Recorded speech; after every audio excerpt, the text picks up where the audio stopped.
wasn't that long ago that people were nomadic still. My dad was born in an igloo. Like, for most people, that's like, they can't even think of it, you know? You would be raised to respect the land.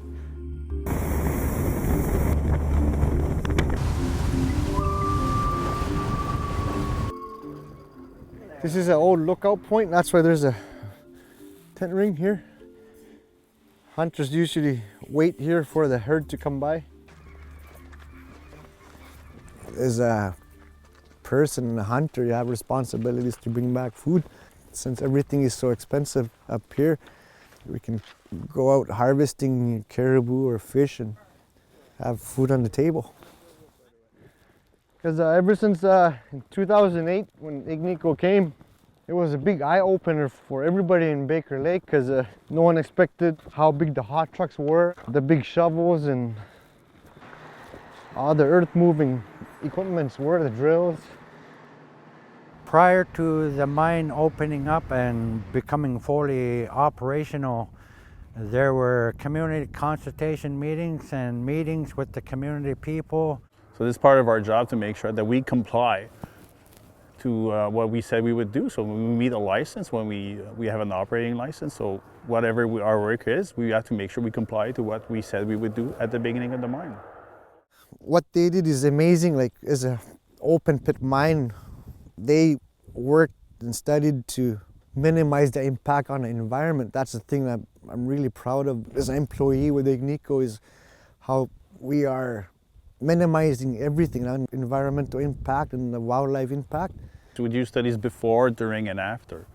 So then we know what the state of the environment was before, and then we can measure it within the mine lifeline. So we can measure our impacts in the surrounding environment.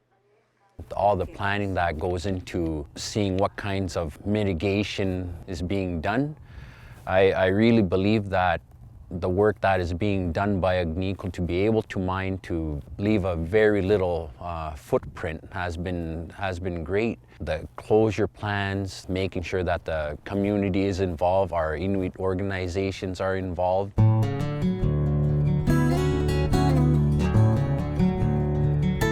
There's caribou all around. I mean, this is straight in the caribou migration routes. You'll have muskox, wolf packs, wolverines, Arctic hare, ptarmigans, lots of birds, geese, Canada geese, and so forth.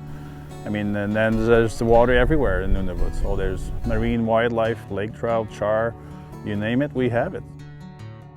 Ever since the mine's been in operation, is when there's a caribou migration and when the caribou herd is crossing the road, Agnico Eagle will actually shut down their traffic on that all-weather road and let the caribou migrate. Our job is to make sure that the road does not impact migration. So we'll monitor, we're on the road weekly, twice weekly, and then every day during migration, just to make sure that, okay, any traffic does not impact that migration. So we'll be on the road, and Agnico is also part of a collaring program.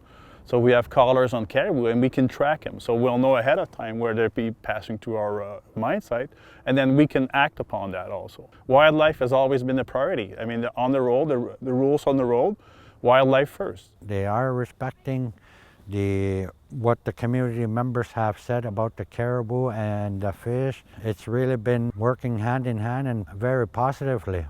The basis of the fishing out is basically we want to mine at the bottom of the lake. So for that to happen, we want to remove the water.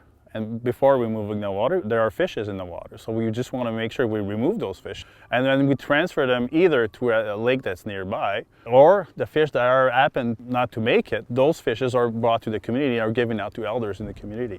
Every species is important, so dewatering, fish out before mining, show the Inuit population that we are on their land and we care about that, and we're going to do everything we can to do it in a respectful way. So we want to make sure that the mine has limited impacts on the environment, and for that to happen, we have to make sure that the community agrees with all that. It's their land. So we want to make sure that when we're done with mining, it's in the same state, and that they can use the land at the end of the mining also. Oh, myself as a Agnico employee and a northerner Inuit, I'm proud to be, makes me that much prouder to work for the company because, yeah, they listen. And from the environmental perspective, you can walk outside the mining area and not know that you are on a mining site. I think they're doing a great job.